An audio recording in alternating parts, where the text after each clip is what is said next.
I'm Grace.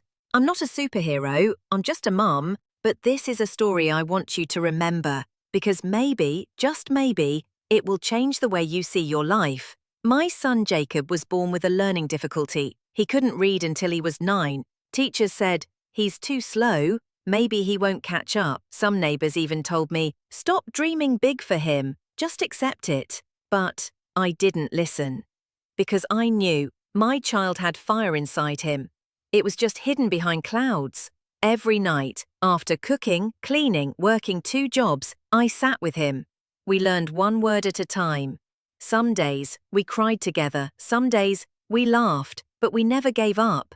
I told him, "You don't need to be the best, you just need to be better than yesterday."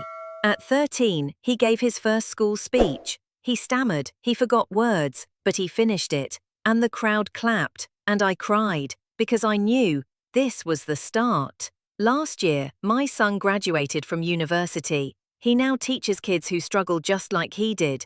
You know what he told me? "Mom, thank you for believing in me when I didn't believe in myself." So if you're a mom or a dad, or even just someone who feels lost, remember this.